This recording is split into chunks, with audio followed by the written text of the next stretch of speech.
परमहंस चक्रचूड़ामणि श्री सुखदेव गोस्वामी द्वारा रचित श्रीमद् भागवतम है।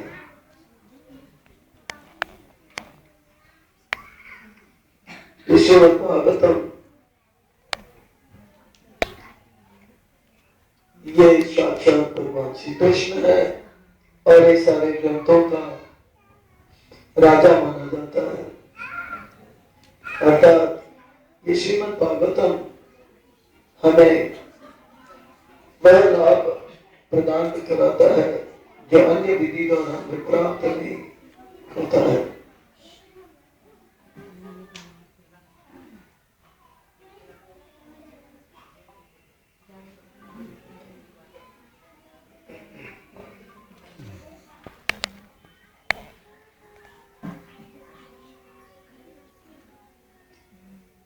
ब्रह्मा जी से सारे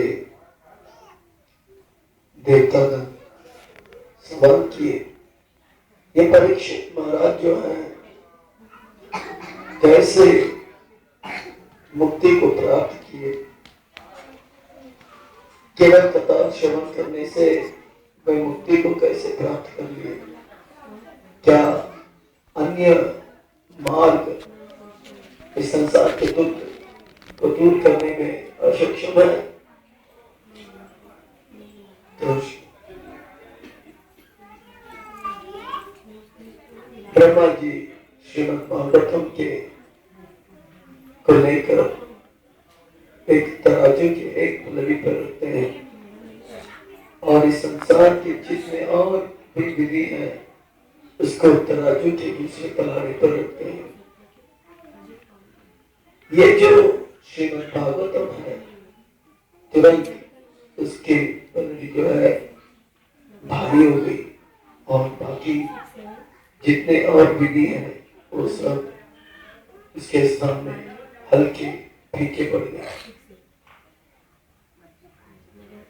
श्रीमद् भागवतम ग्रंथों का राजा है।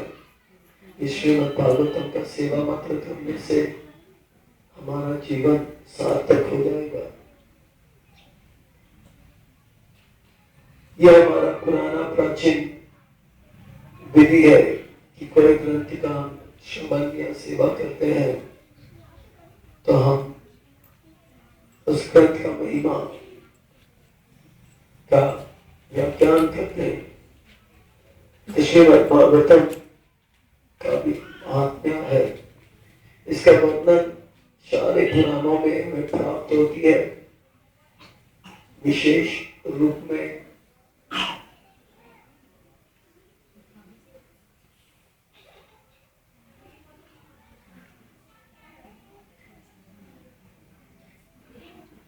श्रीमद् भागवतम का महिमा महात्म्य अनेक पुराणों में हमें प्राप्त होती है। विशेष रूप में स्कंद पुराण में 4 अध्याय में और पद्म पुराण में 6 अध्याय में प्राप्त होती है। ये ग्रंथ का महात्म्य में हमें क्या प्राप्त होती है? 3 बातें हमें प्राप्त होती है। एक, इस ग्रंथ का महिमा क्या है। दूसरा, इस ग्रंथ के द्वारा पूर्व इतिहास में क्या किसी को लाभ हुआ तो किसको हुआ। तीसरा, ये ग्रंथ का सेवा करने या श्रवण करने का विधि क्या है। तो श्रीमद् भागवतम का महिमा अपार है। इसका कोई तुलना नहीं है।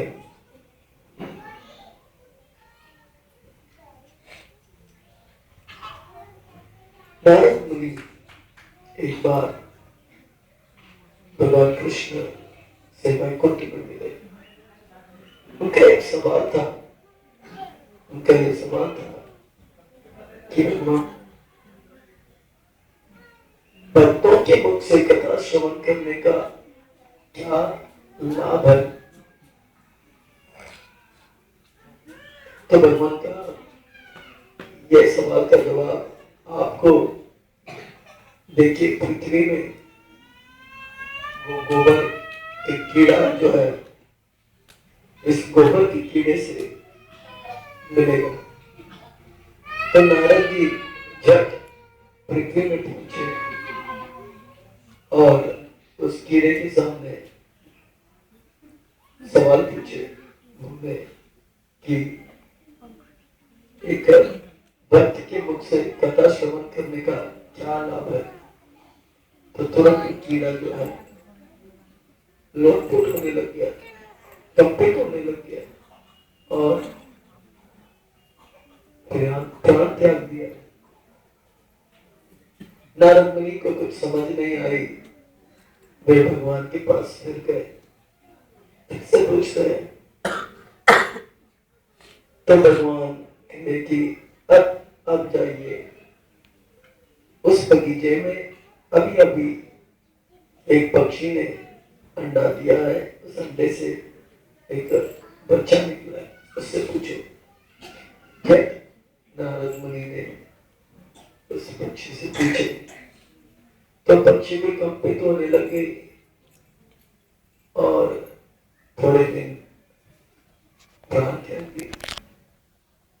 नारद मुनि को लगा कि सवाल बहुत ही भारी खतरनाक सवाल है, जिससे पूछो वो अपना प्राण त्याग देता है। इसीलिए शायद भगवान यह सवाल का जवाब देना नहीं चाहते।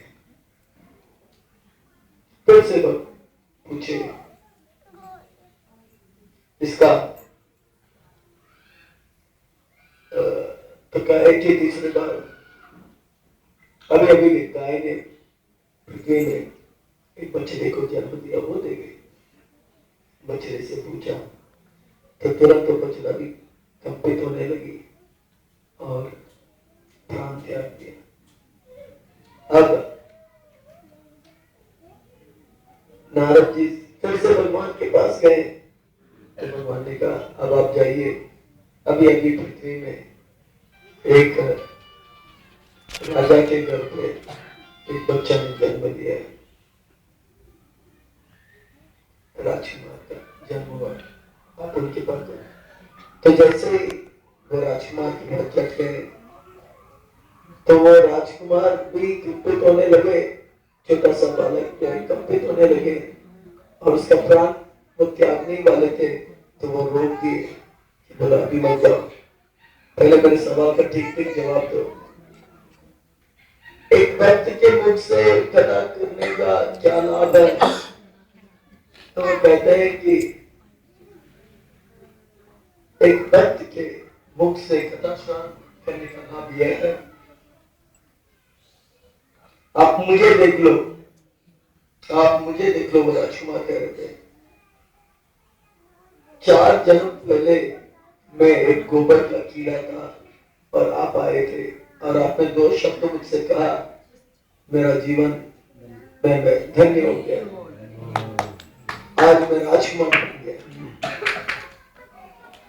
तो ये भागवतम के महिमा है कि हम भक्त के मुख से कथा श्रवण करेंगे तो कीड़े से वो तुरंत पक्षी, पक्षी से बछड़ा, बछड़ा से मनुष्य दे और इसमें भी एक सुंदर भक्त बनकर भगवान के धाम को प्राप्त कर लिया। हरे कृष्णा कृष्णा कृष्णा हरे हरे, हरे राम राम राम हरे हरे।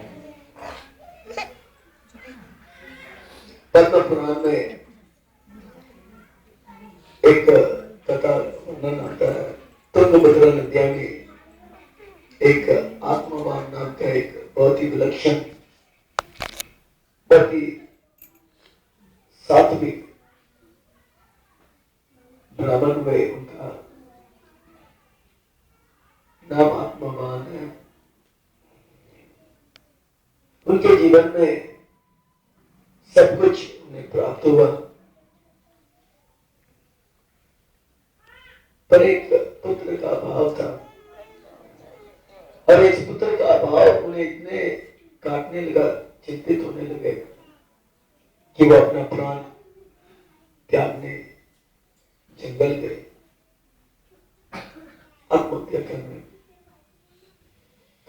एक संत का दर्शन हुआ। संत देखे कि बहुत चिंतित है, तो इस संत ने कहा कि आप चिंता क्यों कर रहे हो, आपका चिंता का कारण क्या है?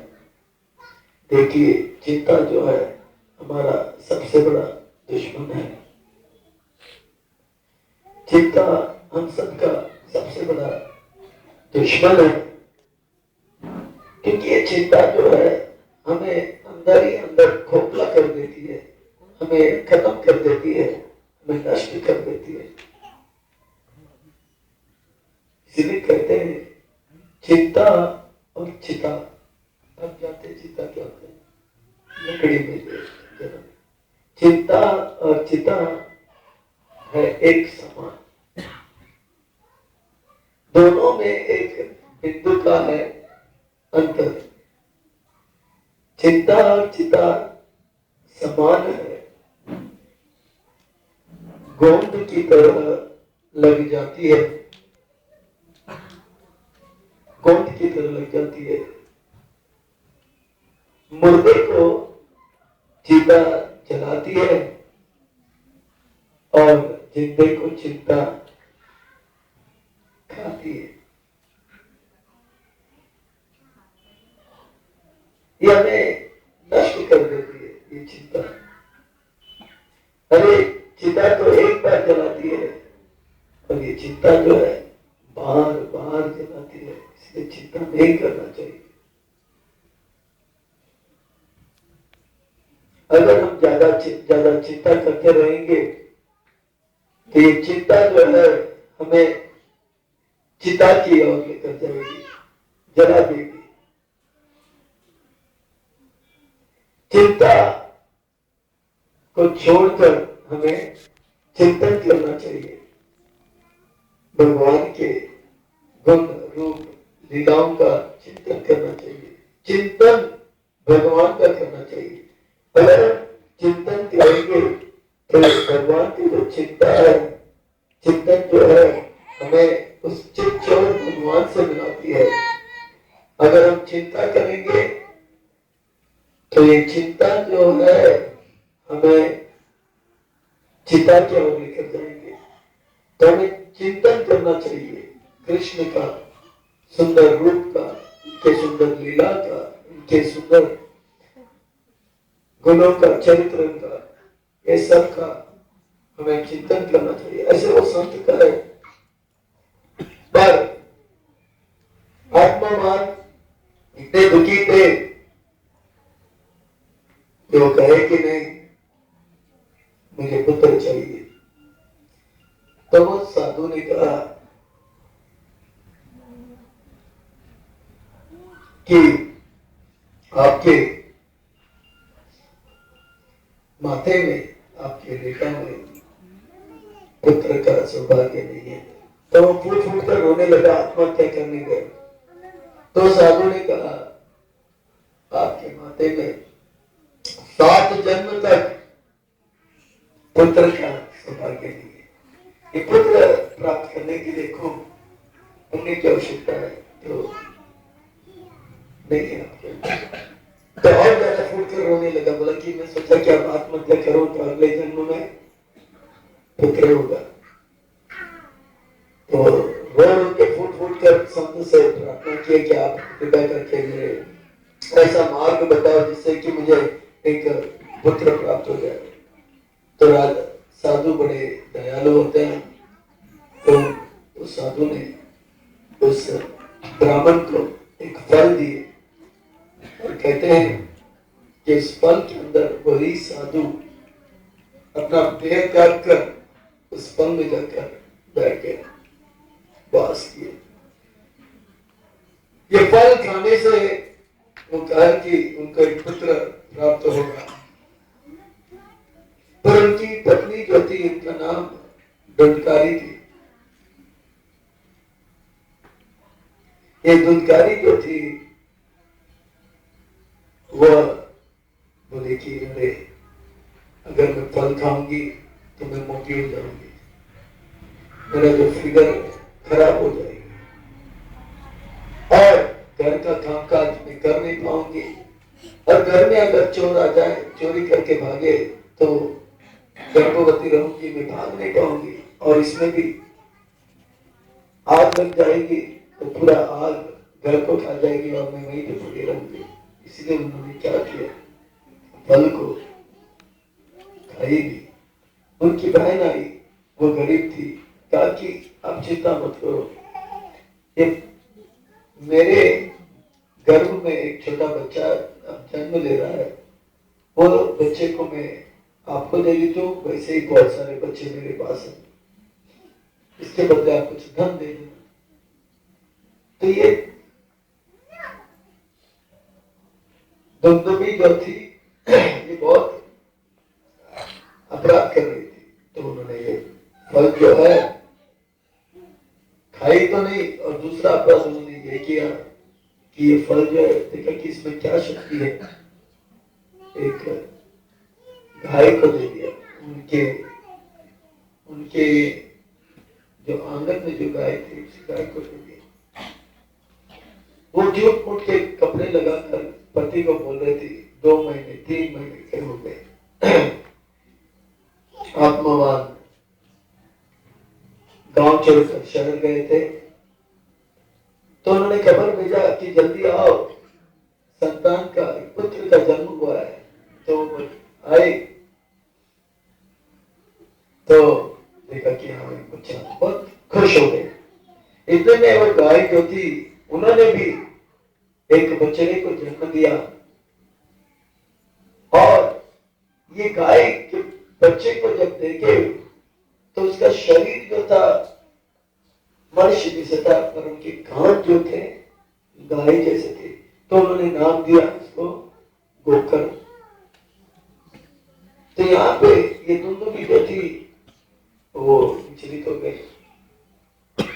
एक गाय के बच्चे को पकड़ के आत्मवान कह रहा है कि ये मेरा पुत्र है, ये मेरा पुत्र है, और यहाँ मेरे पुत्र को कुछ नहीं कह रहा है। इसका नामकरण भी एकदम से कर लिया। 3 महीने हो गए, मेरे बेटे को उन्होंने नाम नहीं दिया, तो ब्राह्मणों को बुलाया, तो ब्राह्मण ने कहा कि इसका नाम भगवान के नाम से हम जोड़ के रखेंगे। पर वो कहा कि नहीं नहीं, इनके पिता के नाम से पुत्र का नाम रखा जाता है, ये आत्मवान है तो इसको ज्ञानवान कर दो। तो बोला अरे पुत्र से नहीं, मेरा बेटा है।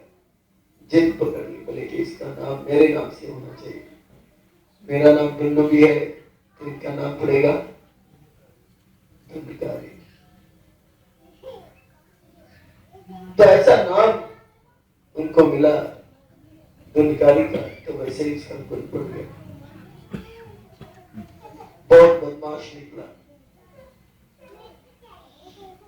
बहुत मस्ती किया करते थे, मारपीट लूट मार करते थे। और गोकर्ण बहुत ही सीधा साधा और बड़ा विद्वान निकला, संत स्वभाव के। गोकर्ण बड़े होकर उनका मन एक वैश्य पे लगा। उस वैश्य को खुश करने के लिए उन्होंने अपने माता पिता को घर से निकाल दिया। उनके पिता ने ये देखा कि इनका स्वभाव बदल नहीं रहा, तो उसी में जंगल में गए और भगवान का भजन करने लगे।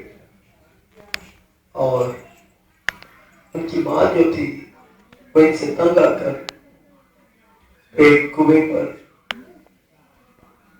अपना आपको वहां पे गोली मारकर आत्महत्या कर ली। और ये गोकर्ण जो थे, माता पिता न होने के कारण वे तीर्थों का भ्रमण करने लगे।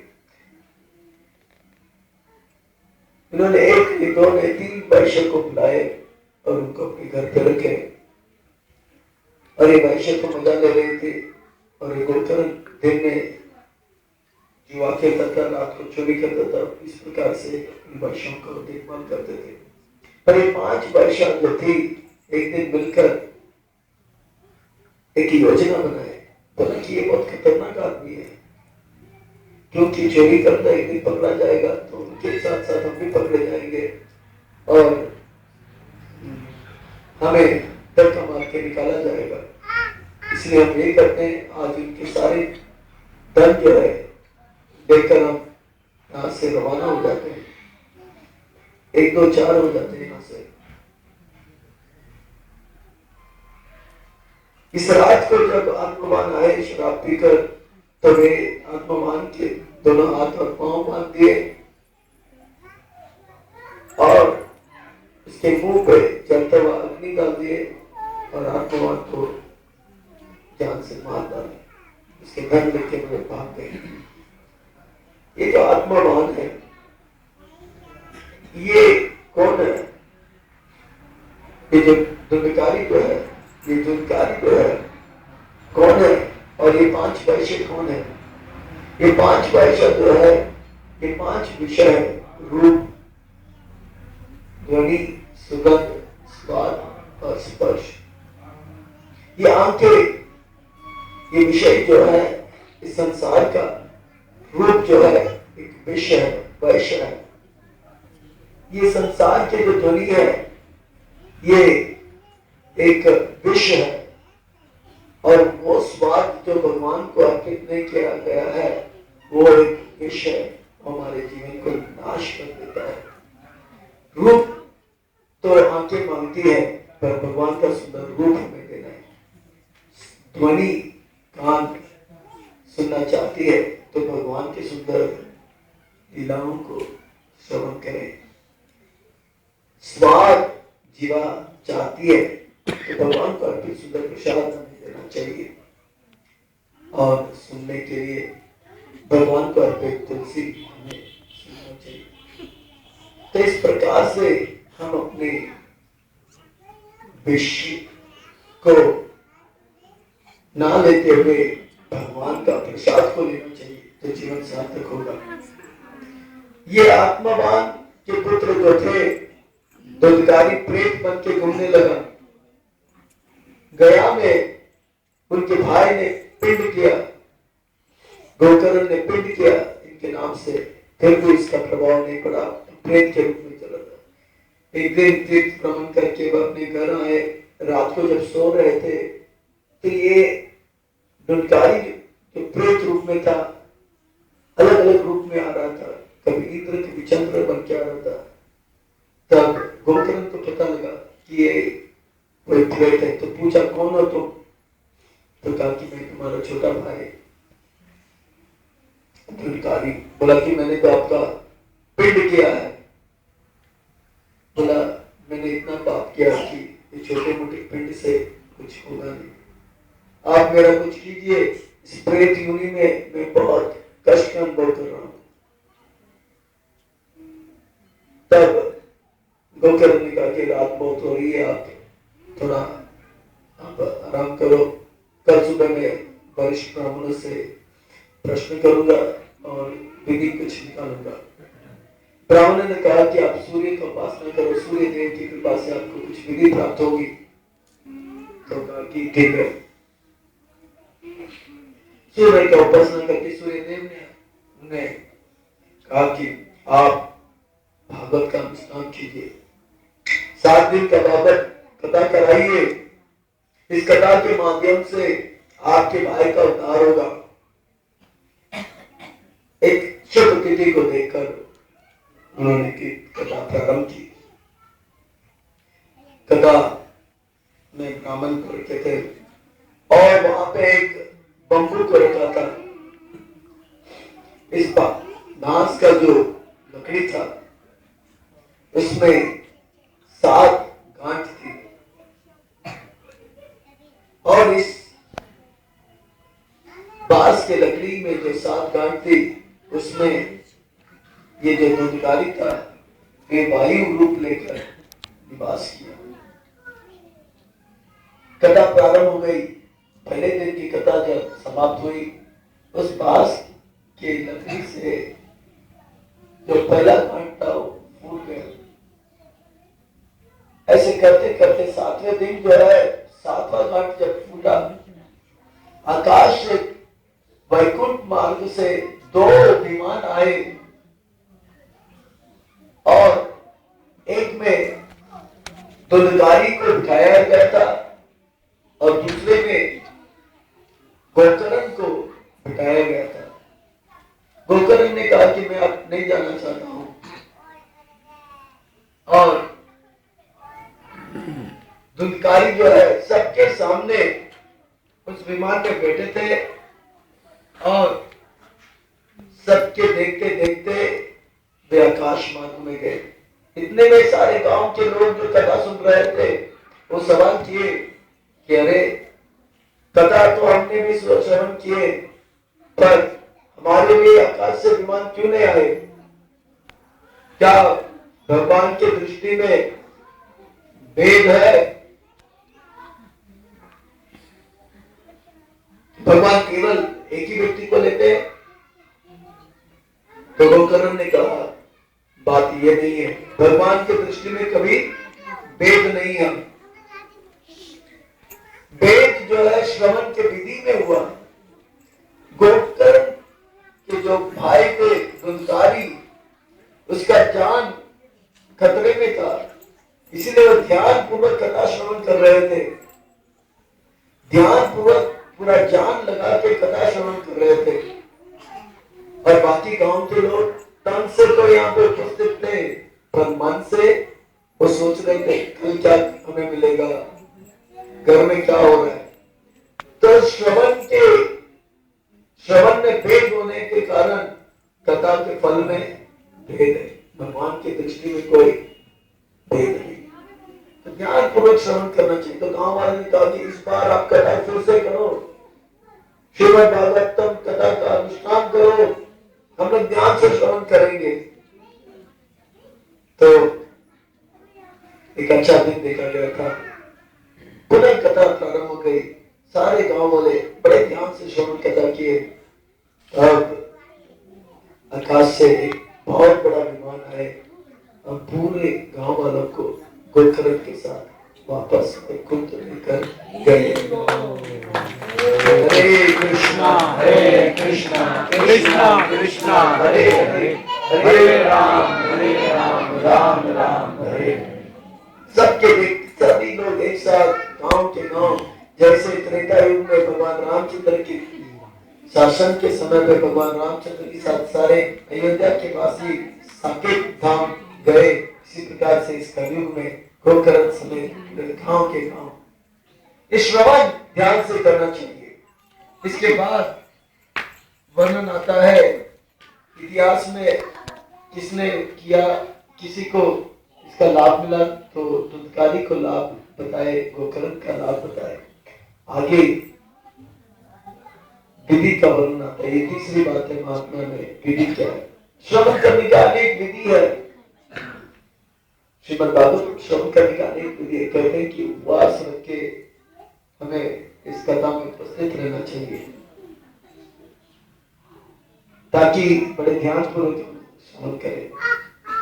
अगर उपवास नहीं रह सकते तो फल हार लेके, केवल फल खा के एक बार खा के, अगर ऐसे भी नहीं है तो 2 बार फल लेकर खाओ। अगर ऐसे भी नहीं होता है तो एक बार फल खाइए और एक बार अच्छा प्रसाद खाइए। अगर ऐसा भी नहीं होता है तो खुद खाओ, अच्छी तरह से खाओ, पर ध्यान पूर्वक श्रवण करो। ध्यान पूर्वक श्रवण करना भगवान की कथा, यही सबसे बड़ा विधि है। समय से आना है, तन से और मन से श्रवण करना, यही सबसे बड़ा विधि है। तो इस प्रकार से भागवतम का विधि का भी वर्णन महात्म्य में मिलते हैं। तो श्रीमद् भागवतम का प्रारंभ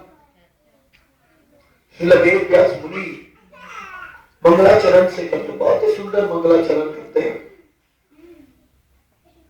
श्रील कृष्णदास कविराज गोस्वामी एक बहुत ही विलक्षण संत हुए गौड़ीय वैष्णव संप्रदाय में। वे अपने ग्रंथ चरण चरणामृत में वो कहते हैं कि ग्रंथों के प्रारंभ में मंगलाचरण किया जाता है। ग्रंथेन प्रारंभ होए मंगलाचरण। इस मंगलाचरण में 3 बातें बताए जाते हैं। नमस्कार, वस्तु निर्देश, आशीर्वाद, 3 बातें। बहुत सुंदर यहाँ पे मंगलाचरण श्रील व्यासदेव मुनि द्वारा श्रीमद् भागवतम। जन्म आदि यस्य यथा अन्वयादि तरश्चार्तेषु विद्यस्वराट्। भगवान को वो नमस्कार करते हैं। देखिए, संसार में लोग कहते हैं कि भगवान का अस्तित्व नहीं है। भगवान को हम मानते नहीं है। कौन है भगवान, दिखाओ तो।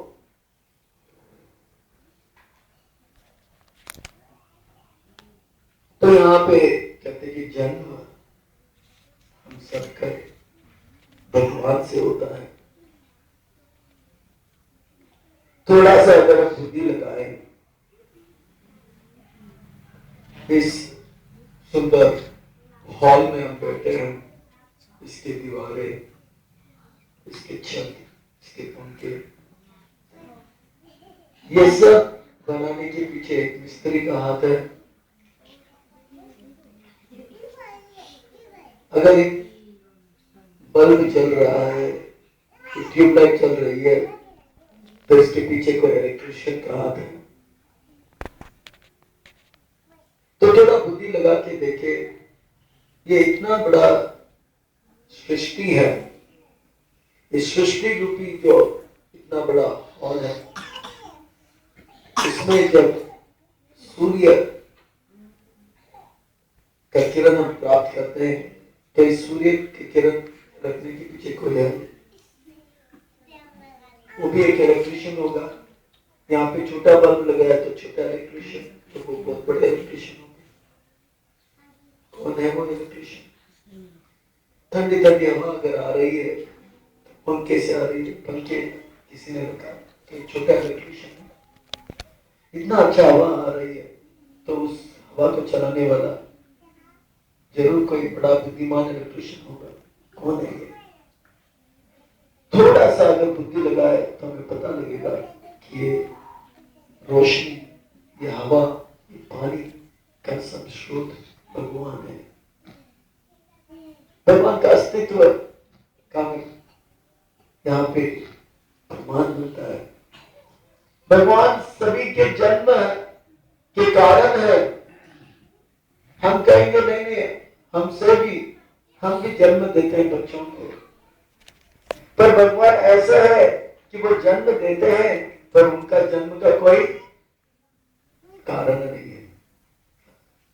भगवान का कोई जन्म का कारण नहीं है। जन्म आदि अस्य, आदि से वो कहते हैं कि वो पालन भी करते हैं हम सबका पालन। ऐसा कोई जीव नहीं है जो कभी उसको खाने को कुछ मिला नहीं होगा, रहने के लिए स्थान नहीं होगा।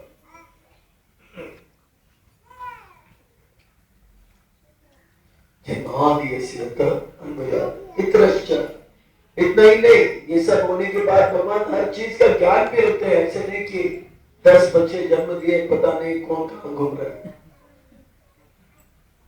सबकी खबर रखते हैं, सबका खबर।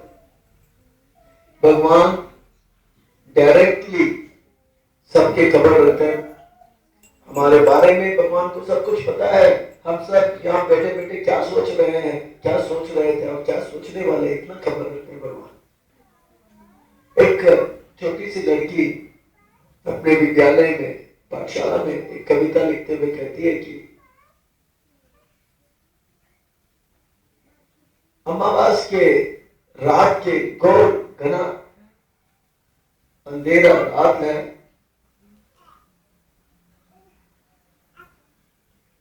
जंगल में एक बहुत बड़ा काला पत्थर है। उस काले पत्थर में एक छोटी सी काली चींटी है। संसार में पर एक को पता है और वो है भगवान। भगवान को हम सब के बारे में खबर है। इतना ही नहीं, भगवान के इतने इतने एजेंट्स है। ये 10 दिशा, सूर्य, चंद्र, वायु, ये सब हम क्या क्या करते हैं, क्या नहीं करते हैं, सब जानते हैं। बच्चा घर में चोरी चोरी लड्डू चुराता है, सोचेगी कोई नहीं देख रहा है, पर सब। इतना ही नहीं, गुप्त रूप में एक व्यक्ति चित्र लेते हैं, उसका नाम है चित्रगुप्त। सब देख रहे हैं।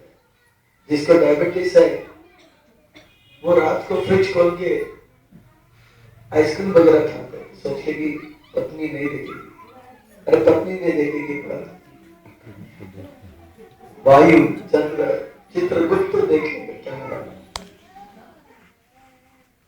भगवान हमारे बारे में जानते हैं।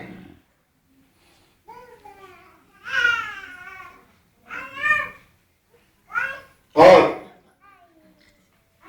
सारे ज्ञान रखते हैं, और ये ज्ञान जो है सार रूप में अपने पास नहीं रखते हैं। भगवान अपने पास जो भी अच्छा है वो आपको देना चाहते हैं, लीजिए लीजिए। तो ये ज्ञान ब्रह्मा जी को देते हैं। तेने ब्रह्मा आदि कवि है। ये जो ब्रह्म ज्ञान है वो आदि कवि ब्रह्मा जी को देते हैं। भगवान अपने पास कुछ नहीं रखना चाहते, वो उनको देना चाहते हैं। बात यह है कि आप भगवान से लेना नहीं चाहते या लेना नहीं जानते। हम कट्टी करते होते नहीं लेते भगवान से, लेना नहीं चाहते। भगवान पूरे ज्ञान ब्रह्मा जी को देते हैं। तेने ब्रह्मा आदि कवियों, और कहते हैं कि ये ज्ञान का जब अभाव हमारे अंदर होता है, मुह्यंत सूर्य, पूरी तरह से हम भ्रमित हो जाते हैं। हम पृथ्वी में जल देखते हैं, जैसे एक मृग जो है वो रेगिस्तान में नजर डालती है, दोपहर के समय प्यास लगी है तो कहते हैं कि ये तो पानी उधर दूर है, तो दौड़ लगा के जाते हैं, तो उन्हें कुछ मिलता नहीं। ये मृग छाया बोलते हैं।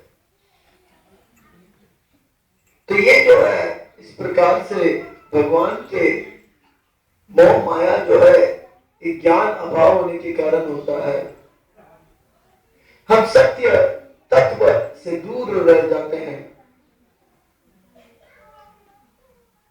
मोहग्रस्त हो जाते हैं, भ्रमित हो जाते हैं ज्ञान के अभाव से। तेने ब्रह्मा आदि कवि मुह्यंती तो सूर्य, बड़े बड़े देवता भी मुह्यंती हो जाते हैं, यानी कि विचलित हो जाते हैं। जनक महाराज ने अपने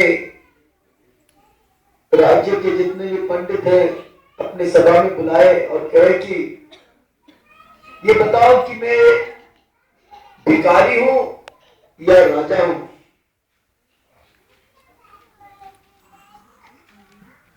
क्या सत्य है?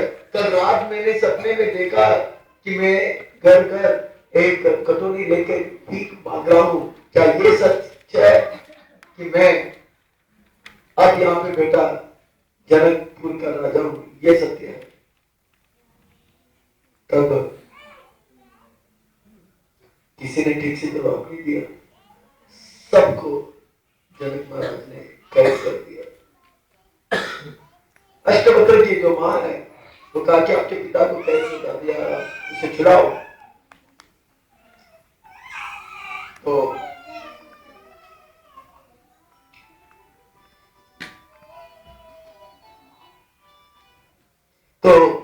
अष्टवक्र का नाम अष्टवक्र इसलिए पड़ा कि वो इतने बुद्धिमान थे। मां के गर्भ में ही जब उनके पिता कुछ बातें कहते थे, उसमें गलती होता तो बोलता नहीं पिताजी ये ठीक नहीं है, ये ऐसा करो।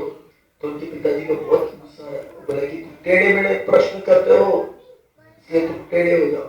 8 जगह पे टेढ़े हो गया। तो जब वो आए सभा में, जितने भी पंडित लोग थे, मंत्री लोग थे, उसके चाल को देखकर हंसने लगे। वो एक कदम ऐसे करते तो उनका मुंडी एक तरफ होता, दूसरा कदम करता मुंडी उधर, पीठ इधर, ऐसे चलता थे। देखकर सब हंसने लगे। अष्टवक्र सारे मंत्रियों के उधर नजर रखे। अब थोड़ी देर के बाद वो भी जोर जोर से हंसने लगे। जनक महाराज ने दृश्य को देख के थोड़ा गंभीर हो गए। मुनि का स्वागत किए, उनको दंडवत प्रणाम किए और कहा कि मुझे एक बात बताओ, ये मंत्री हंस रहे हैं ये तो मैं समझ गया, पर आप क्यों हंस रहे हैं? तब अष्टवक्र मुनि ने कहा कि मैं सोच रहा था कि मैं पंडितों के सभा में आया, ज्ञानियों के सभा में आया, विद्वानों के सभा में आया, पर यहां तो मैं ये देख रहा हूं ये सब मेरे हड्डी और चमड़े और मेरे इस मांस को देख के ये लोग हंस रहे हैं। वे मेरे ज्ञान को नहीं देख रहे हैं, वो मेरे चमड़ी को देख रहे हैं। तो मैं ये सोच रहा था कि मैं कितना बड़ा बेवकूफ हूं।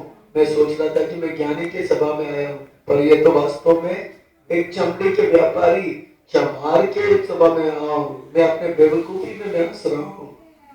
इतना जब कहा तो जनक महाराज ने दंडवत प्रणाम किया, कहा कि ये तो बहुत बड़ा ज्ञानी है। कहा कि मेरा ये प्रश्न है कि मैं भिखारी हूं या मैं राजा। तब अष्टवक्र ने बहुत ही सुंदर बात बताई।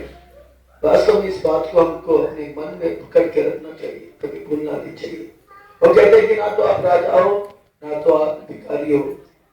आप राजा हो ये आपका खुले आंख का सपना है, और आप भिखारी हो ये आपके बंद आंखों का सपना है। जैसे एक राजा था, उसका एक राजकुमार सालों से बीमार।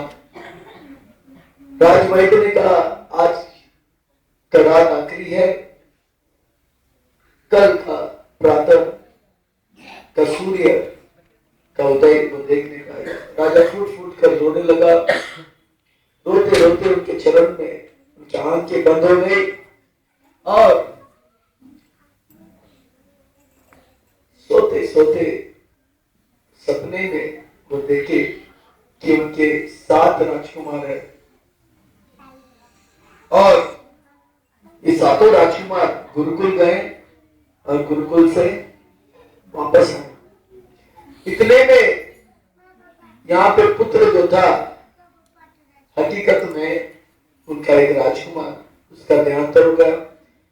रानी रोने लगी, राजा की माँ वो भी रोने लगी, सब लोग रोने लगे। सबके रोने धोने की आवाज सुनकर राजा की नींद टूट गई और राजा समझ गया क्या हुआ और मंद मंद मुस्कुराने लगे।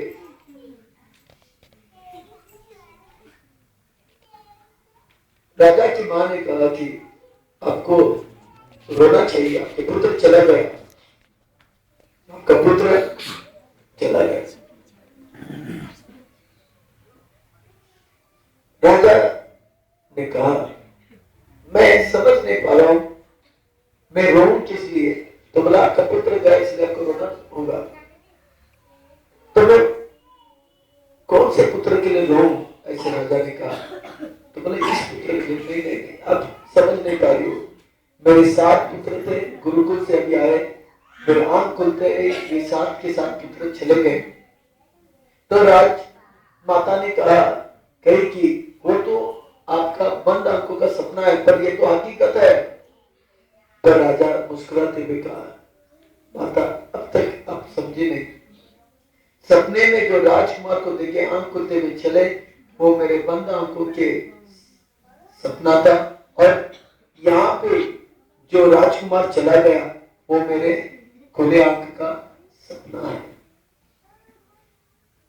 वास्तव में ये तो मेरे पुत्र थे ही नहीं, हम सब कृष्ण के ही पुत्र हैं।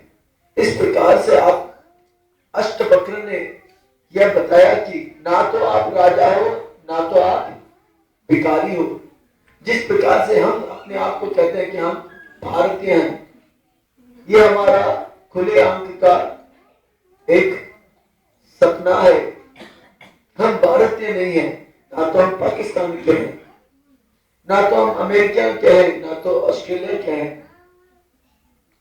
हम तो भगवान के एक अंश है।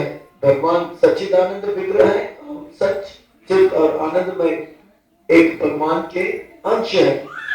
हम ना तो लड़की है ना तो लड़का है, ना तो हम चिड़िया है ना तो मनुष्य है।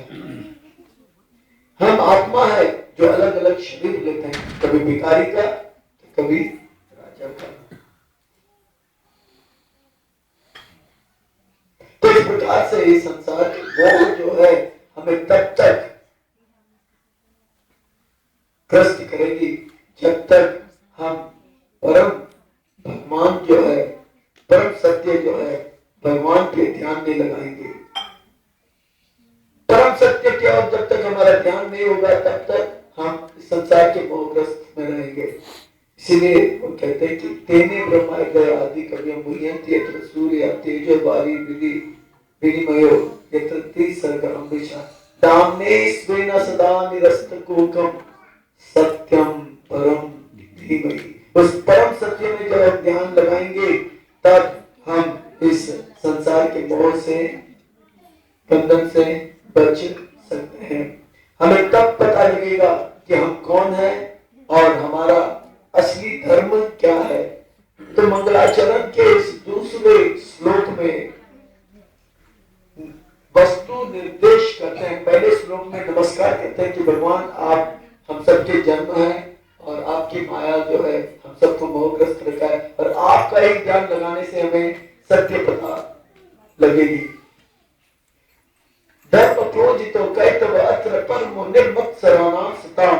कहते हैं कि जब हम परम सत्य में ध्यान लगाएंगे तब हमें पता लगेगा कि वास्तव में हम जीव हैं, भगवान के अंश हैं। अंश का एक ही कर्तव्य है कि वो अंशी का सेवा करे।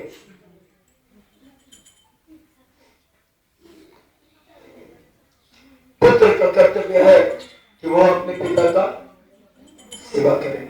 तो हम सब भगवान के। तो धर्म क्या है? असली धर्म वो है, धर्म का अर्थ एक जीव का धर्म क्या है? जीव का धर्म यह है कि वो भगवान का सेवा करे। अगर हम भगवान का सेवा नहीं करते हैं तो हम किसी और का धर्म का सुंदर वर्णन प्रभुपाद जी करते हैं। हर एक वस्तु का एक धर्म है। जैसे चीनी है उसका एक धर्म है,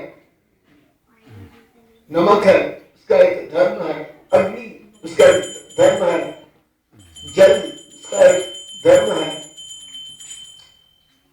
चीनी के अंदर मिठास अगर निकल जाए तो चीनी नहीं रह जाएगी। वो खास गुण वस्तु से जब निकल जाए तो वो उसका धर्म बदल जाता है।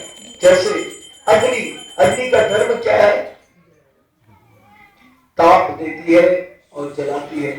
ये दो चीज जो है ये अग्नि का धर्म है। अग्नि में से दो चीज निकाल दे तो अग्नि रह जाएगी। इसी प्रकार से जीव का स्वभाव है सेवा करना। जब हम भगवान का सेवा करेंगे तो आनंद अनुभव करेंगे और जब हम सेवा नहीं करेंगे तो दुख अनुभव करेंगे। इस संसार में हर कोई सेवा करता है।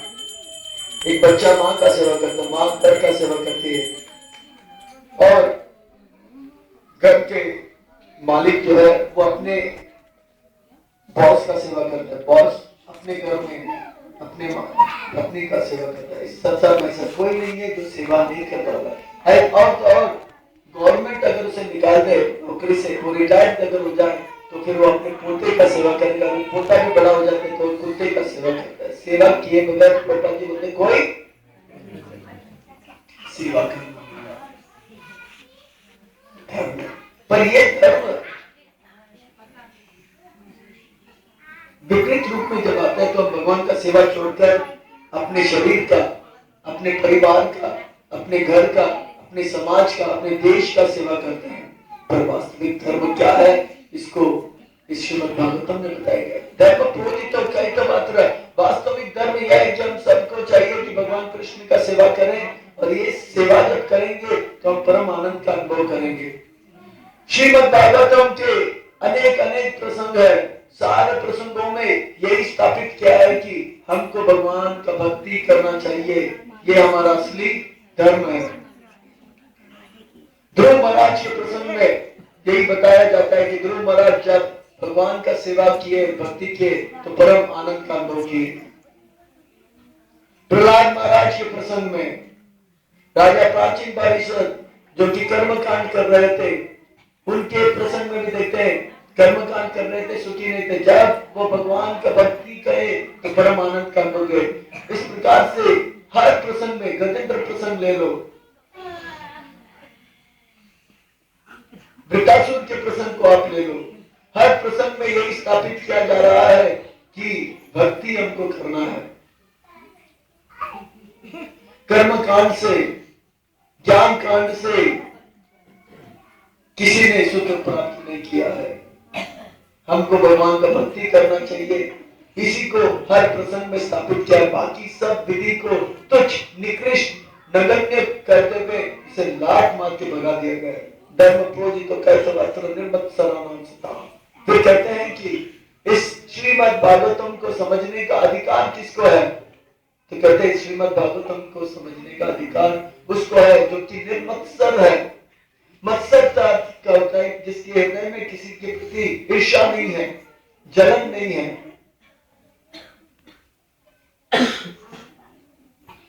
वो व्यक्ति जिसके मन में जलन है, वो भागवतम का पूरा लाभ नहीं ले पाएगा,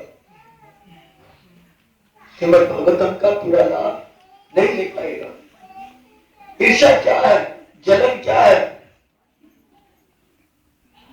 कोई हमसे अच्छा कपड़ा पहन लिया तो हम कहते हैं भला उसका कपड़े मेरे कपड़े से सफेद कैसे? अरे उसके घर में हमारे घर से अच्छा की, ये ईर्ष्या।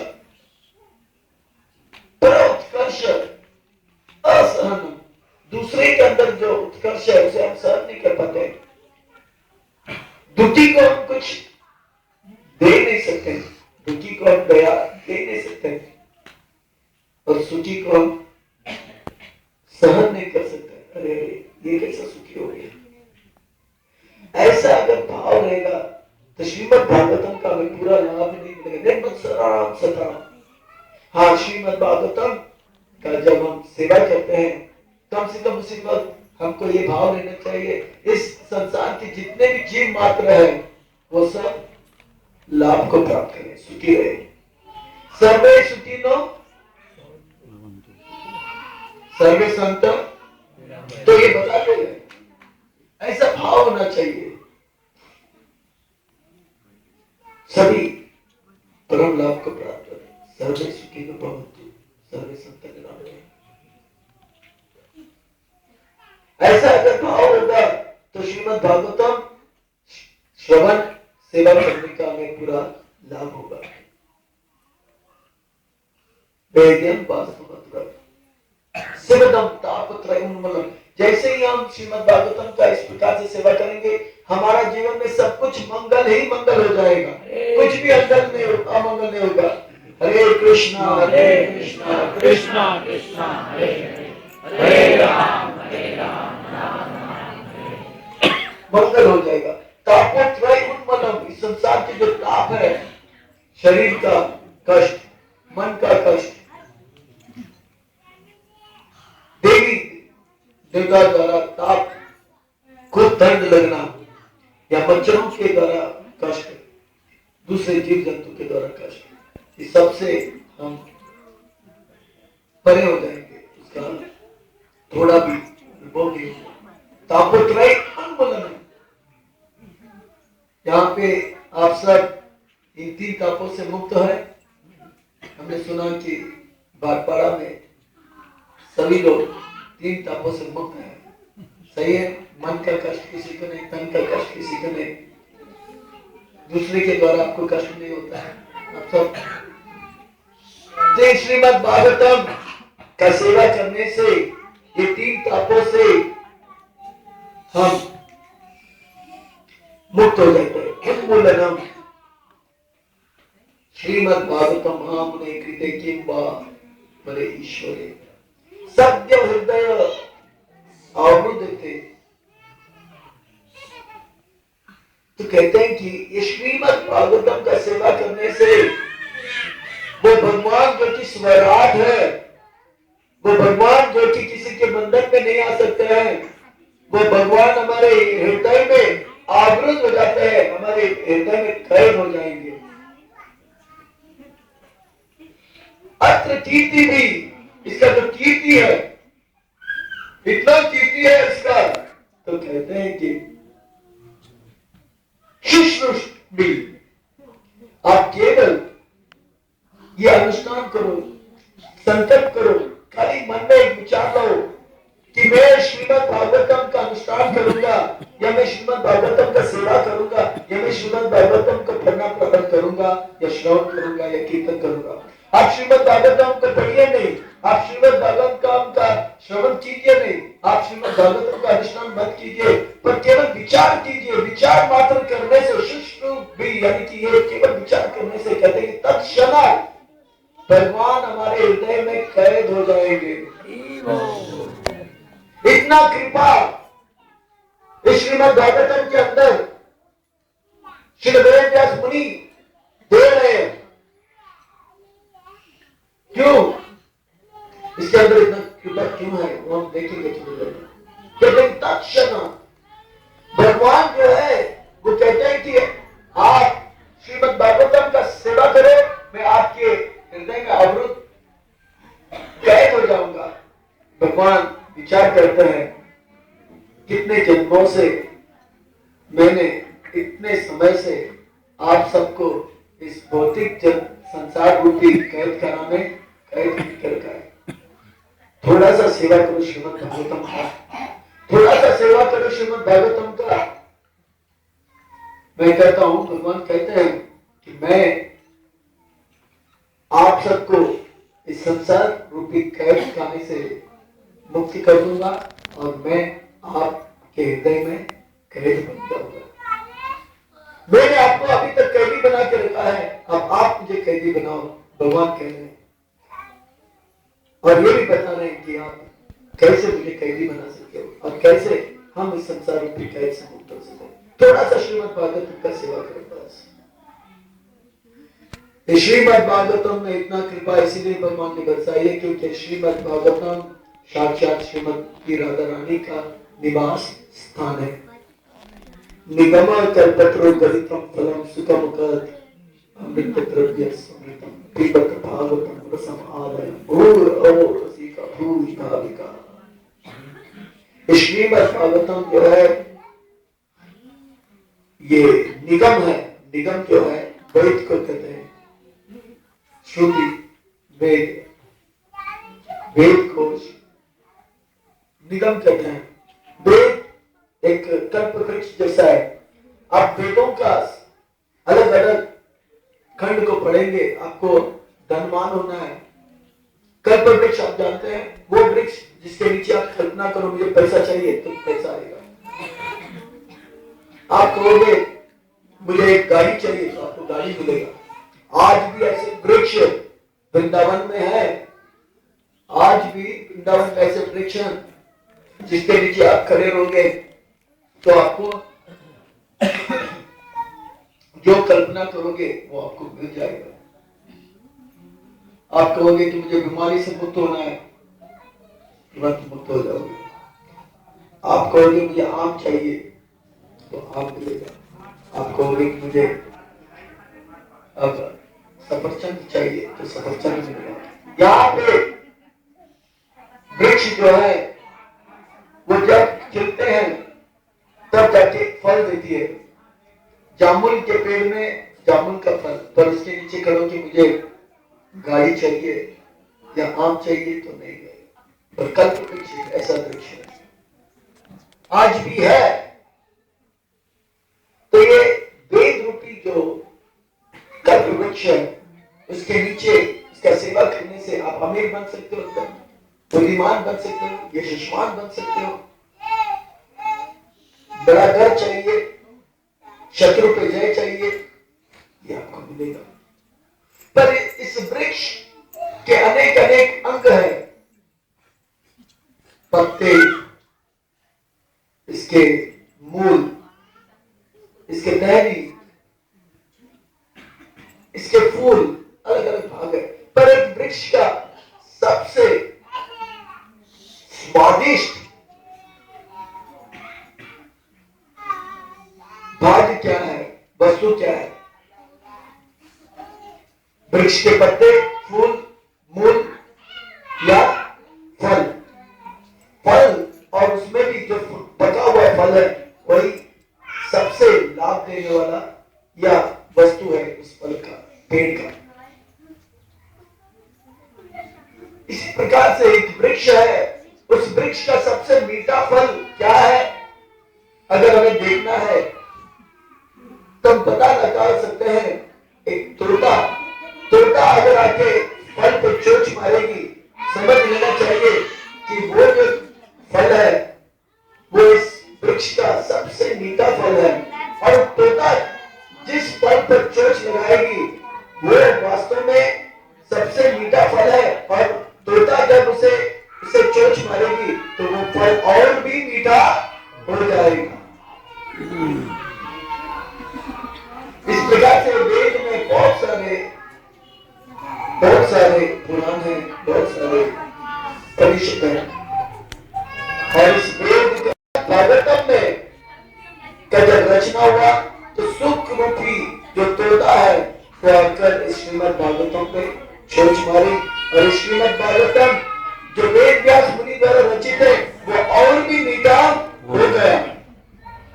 तो एक पक्षी है,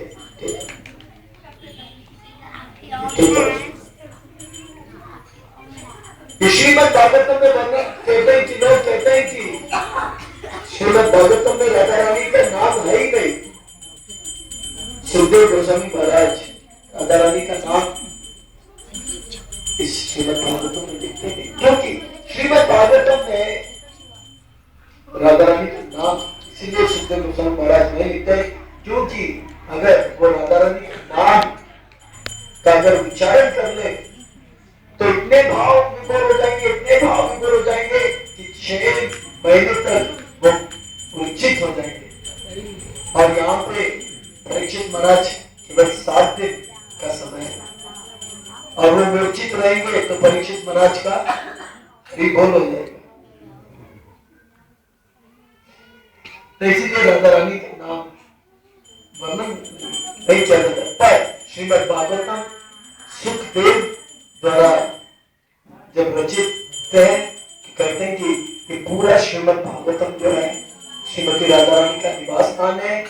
एक एक स्कंद में, एक एक अध्याय में, एक एक श्लोक के एक एक शब्द में, एक एक अक्षर में श्रीमती राधा रानी का प्रेम है को निरूपित किया है श्रीमद् सुखदेव गोस्वामी निगम। तो इसीलिए श्रीमद् भागवतम में इतना कृपा है कि इसका सेवा करने से राधा रानी का सेवा हो जाता है, और भगवान कृष्ण ऐसे राधा रानी के सेवक के वे सेवक बन जाते हैं और उसके हृदय में कैदी के रूप में बंद जाते हैं। ये श्रीमद् भागवतम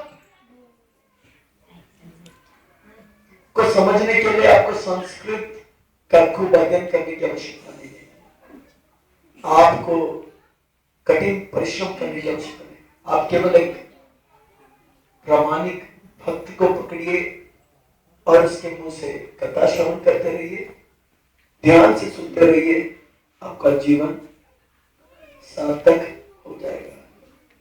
बाकी जितने भी वेद और पुराण है उसे समझने के लिए आपको एक अनुष्ठान करना होगा, खूब विधि का पालन करना होगा, तब जाके उसका लाभ मिलेगा।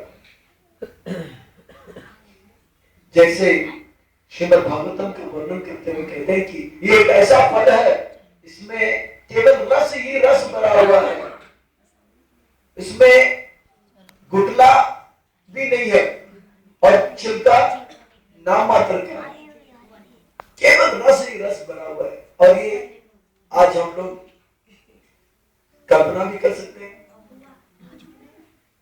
आइसक्रीम जो होता है उसमें कोई छिलका नहीं है और उसमें गुठली भी नहीं है, आप केवल मुंह में रखो, रस ही रस मिलता है। ऐसे श्रीमद् भागवत में आप ज्यादा कुछ मत करो, केवल श्रवण करते जाओ और इस श्रीमद् भागवतम का लाभ लेते जाओ, लेते जाओ, लेते जाओ। तो कहते हैं कि कब तक लाभ लेना है? तो कहते हैं जब तक जियो तब तक इसका लाभ लेते जाओ। श्रीमद् भागवतम को जैसे आइसक्रीम को हम मुंह से पीते हैं, रस को, फल का हम मुंह से लेते हैं, पर श्रीमद् भागवतम रूपी जो फल है उसका जो रस है हमें कानों से लेना है, कानों से इसे पीना है, कानों से, दोनों कानों से, इससे और इससे। और कब तक पीना है? कहते हैं कि कब तक पियो? कहते हैं कि जब तक जियो तब तक। मोहन और रसिका भूमि बाविका, पीते रहो, पीते रहो, पीते रहो, को पीते रहो। जितना आप पियोगे इस भागवतम का उतना ये आशीर्वाद है। पीते रहो, खूब श्रवण करते रहो और आनंद लेगा।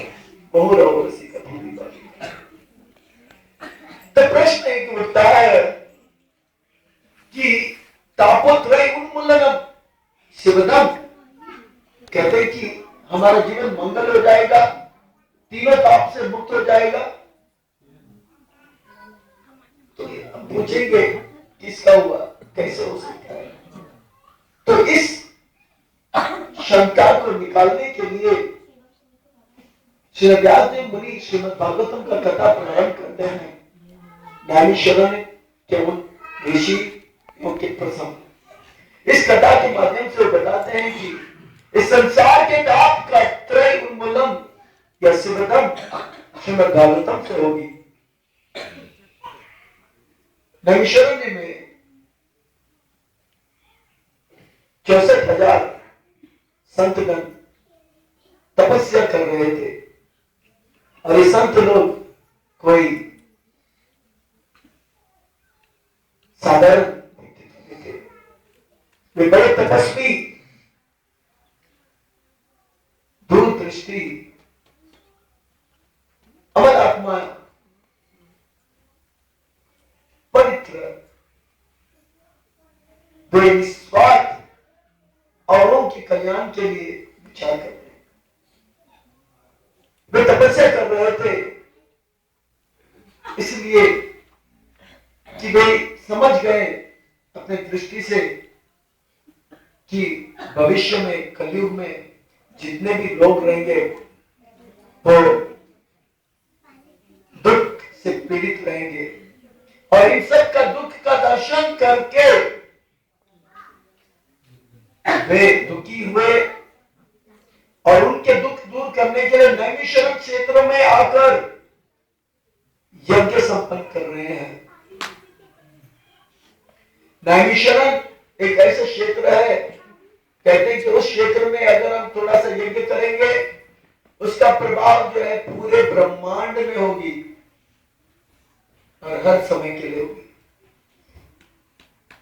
तो संतगण मिल गए और नैमिषारण्य क्षेत्र में हजारों वर्षों से वो यज्ञ कर रहे थे, अग्नि को जला रहे थे, पर वो देख रहे थे कि दूसरों की ताप क्या हम मिटाएंगे, वही ताप का अनुभव कर रहे थे। उनके सारे चेहरे जो है काले हो गए अग्नि के राख से, खांसी आ रही थी, ठीक से बोल नहीं पा रहे थे, आंखों से आंसू आ रहे थे, अग्नि के धुएं से आंखों में आंसू आ रहे थे। वो बोले थे दूसरों के दुख दूर करने की बात तो क्या, हम खुद यहाँ पे पीड़ित हो रहे हैं। तो इतने में प्रातःकाल के समय वर्णन आता है कि एक महान संत वहां पे उपस्थित हुए, उनका नाम है सूत गोस्वामी। जितने भी संत थे 64,000 उनके नेता हुए शौनक ऋषि आदि ये सब खड़े हो गए और दंडवत प्रणाम अर्पण किए सुत गोस्वामी पाद को। उनको एक यथाउचित आसन दिए, उनके पाद प्रक्षालन किए और उनकी स्तुति गाकर उनका गुणगान किए। बड़े विनम्र पूर्वक वे दोनों हाथ जोड़कर बताया कि आप हमें बताइए, हे वैष्णव, हे दया के सागर, एक बार हमारे पर दया करो। और वैष्णव ठाकुर दया सागर, एक बार करुणा करो। आप हमें मार्ग बताइए, आप हमें दिशा बताइए। हम औरों की कल्याण के लिए यहाँ पे बहुत तप कर रहे हैं, पर हम अपने आप को का कल्याण नहीं कर पा रहे। सुति गोस्वामी, आप इस कलयुग के जीव को सुख कराने का एक विधि बताइए। वे प्रायेण अल्प आयुषु कलास्मित युगे जना मंद सुमंद मतयो मंद भाग्य। कलयुग के जीव हमेशा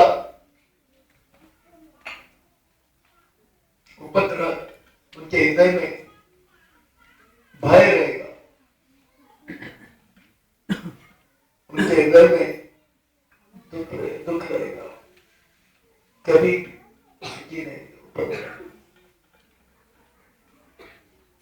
ऐसे दुखी जीव के उद्धार के लिए आप कुछ कीजिए। प्रायेण अल्प आयुष्य, एक तो उनका आयु कम है,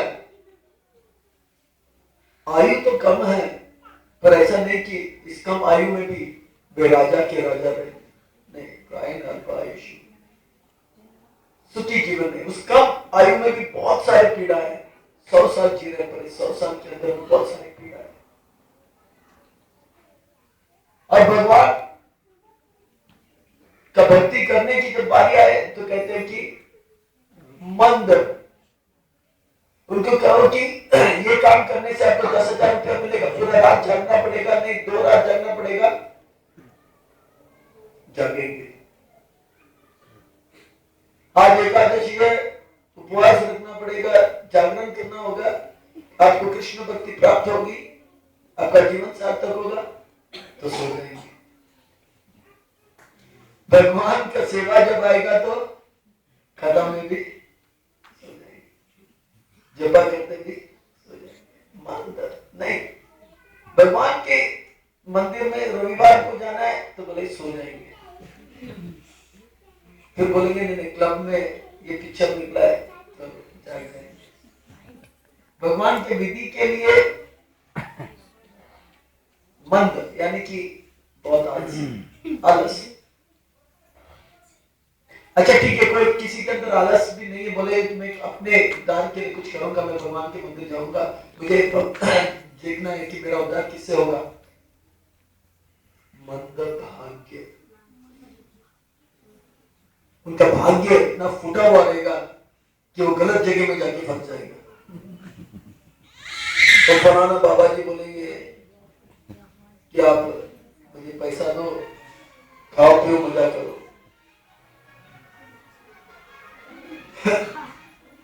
गलत जगह में फंस जाएगी। मंद भाग्य।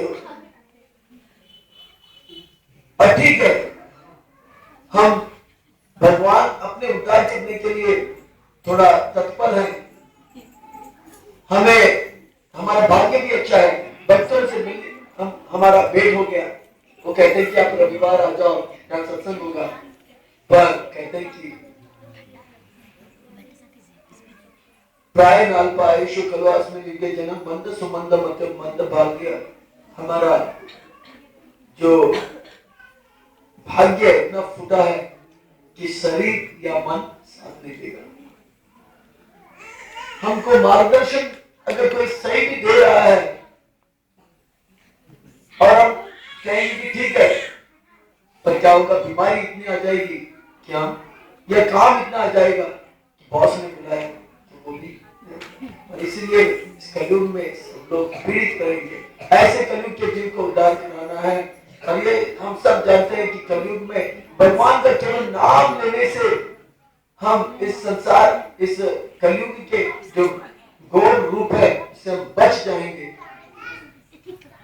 संसार के इस घोर कलमश से निकालने के लिए भगवान का नाम काफी है, पर ये जानते हुए भी हम सब भगवान का नाम नहीं ले पा रहे हैं। अब आप बताइए हमें क्या करना होगा।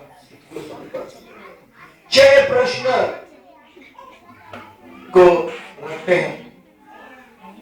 ये 6 प्रश्न कहते हैं कि श्रीमद् भागवतम का बुनियाद है, इसी पर पूरा श्रीमद् भागवतम आधारित है। यहाँ पे ये सौनक आदि ऋषिगण जो है इस सूत गोस्वामी से यह नहीं कहते हैं कि, सूत गोस्वामी से यह नहीं कहते हैं कि आप हमसे छोटे हैं, हमारे देखिए कितने बड़े लंबे दाढ़ी हैं, हम कितने सालों कितने पिता, और देखे कि सूत गोस्वामी ज्ञान और भक्ति में बड़े हैं, उनके ऊपर वेदव्यास मुनि का कृपा है, उनके ऊपर बलराम जी का कृपा है, भगवान का कृपा है, उनके ऊपर सुखदेव गोस्वामी महाराज का कृपा है। ये हम भक्ति में आगे हैं। सूत गोस्वामी उम्र में बड़े चले, वरिष्ठ होते हुए भी वही अपने आदर के साथ उनको आसन देकर उन्हें, ये विनम्रता जो है वैष्णव के अंदर देखा जाता है, संतों के अंदर देखा जाता है। ये विनम्रता ही हमारा भाग्य का उदय करा सकता है, ये भगवान की ओर हमें लेके सकता है। ये विनम्रता, तैन्यता जो है भगवान को अति प्रिय है।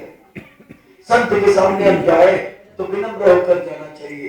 अगर हम कहेंगे हमें ये पता है, ये पता है, ये संत अपना मुंह खोलेंगे, बोलेंगे ठीक है।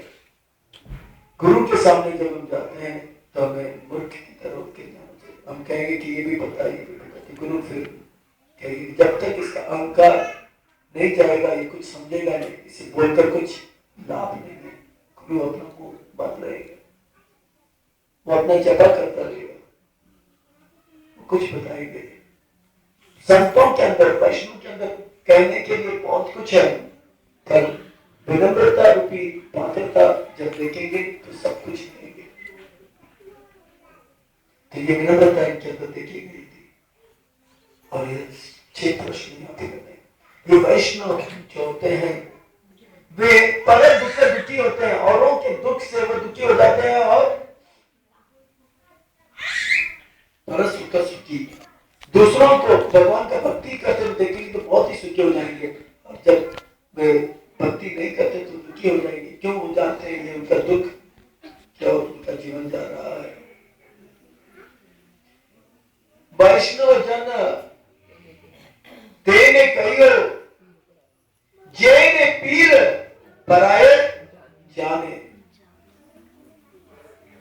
जो दूसरे के दुख को जानता है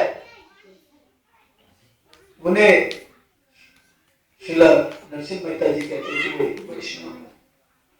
तो ये वैष्णव का सभा है। सौनक ऋषि इत्यादि वो दुखी है, उनके लिए जो दूसरे वो अपने नहीं है, उनकी बेटे नहीं, उनकी माता पिता नहीं, कलयुग के भावी पीढ़ी दुखी होने वाली, इसीलिए वो दुखी थे।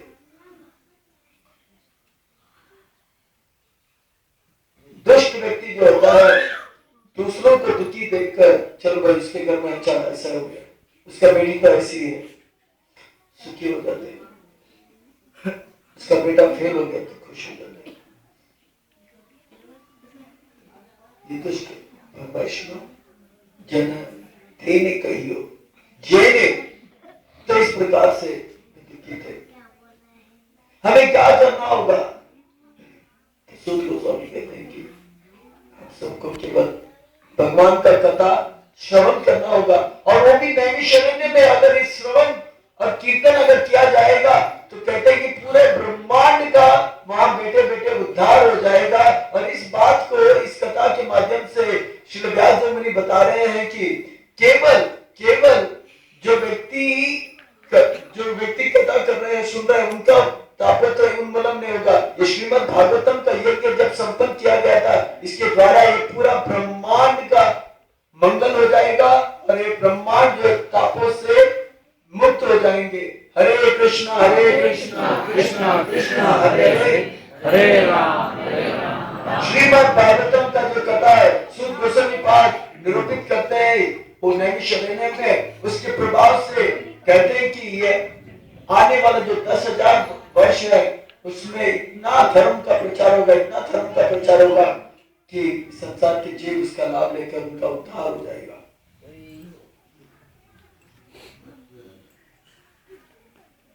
ये नैमिषारण्य कथा का प्रभाव है कि आज हम सब यहाँ पे थोड़ा बहुत कथा श्रवण कीर्तन करें, इसका प्रभाव और 10,000 वर्ष रहेगा, पूरे ब्रह्मांड में उसका प्रभाव रहेगा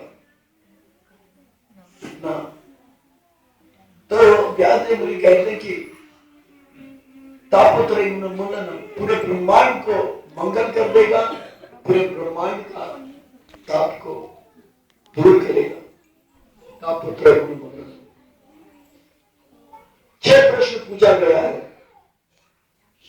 शरण के संत लोग कहते हैं कि हमें बताओ एक व्यक्ति को अपने जीवन में क्या करना चाहिए, व्यक्तिगत जीव मात्र को क्या करना चाहिए,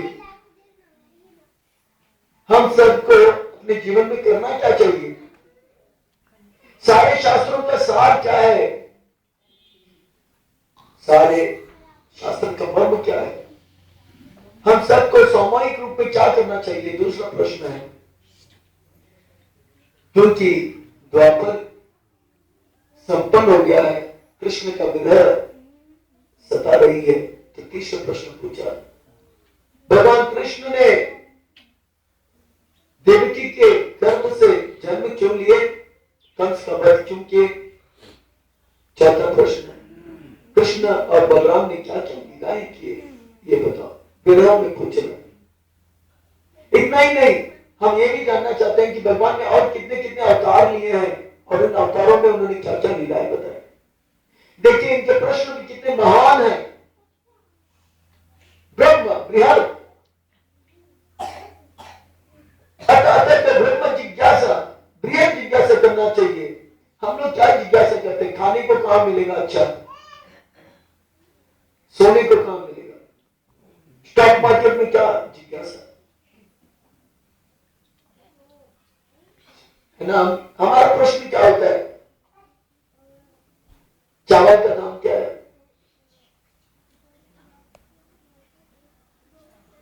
गेहूं का दाम क्या है, जिज्ञासा। कहां पे कपड़े कम पैसे में मिलेंगे, ये हमारा जिज्ञासा। ये तो खाना पीना और सोना, इसका तो जिज्ञासा एक प्राणी करता है।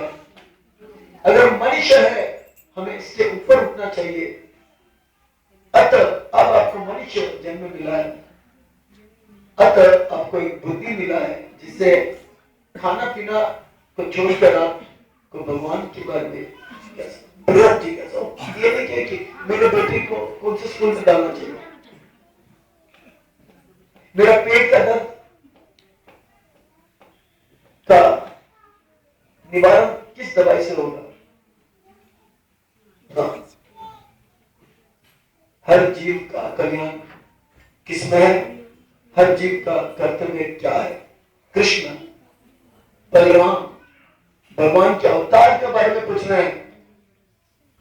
छठा प्रश्न कहते हैं कि कृष्ण जब अपने धाम स्वधाम पर गए तो धर्म और ज्ञान किसके शरण दिए, धर्म अभी किसके शरण में है। 6 प्रश्न पूछते हैं और इस 6 प्रश्न को पूछकर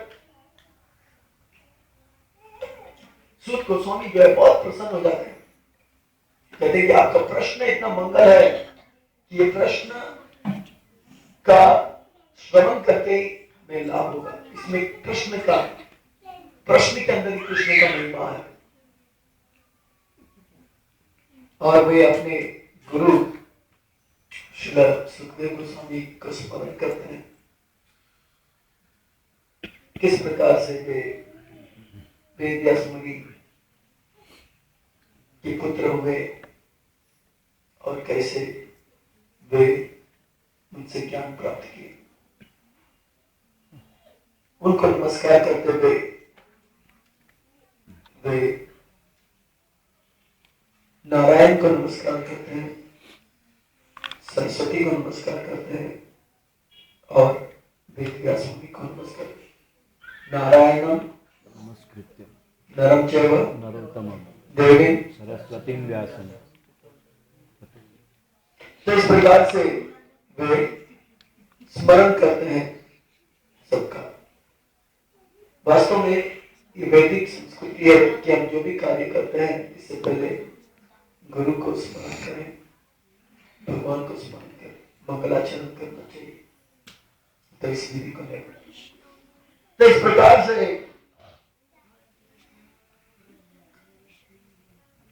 स्मरण करते हुए वे उत्तर देते हैं, हर जीव का कर्तव्य यह है कि वह भगवान कृष्ण जो है उनका भक्ति करे।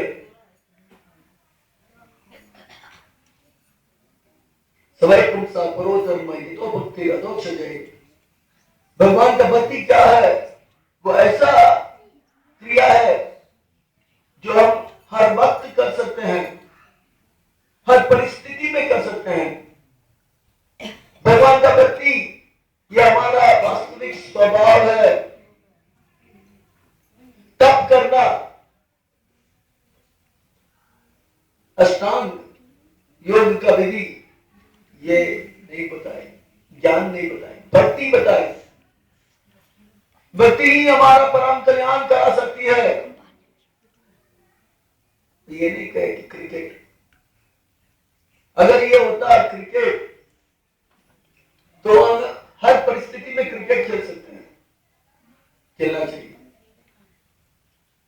मां के गर्भ में भी क्रिकेट, जन्म लेते ही क्रिकेट, मरते वक्त भी नहीं। क्रिकेट तो तब हम खेलते हैं जब हम जवान रहते हैं। पर भगवान का भक्ति ऐसा है कि मां के गर्भ में भी किया जा सकता है। किसने किया? बचपन में कर सकते हैं, वृद्धावस्था में कर सकते हैं, श्रवण कर सकते हैं, कीर्तन कर सकते हैं और कुछ नहीं तो स्मरण कर सकते हैं।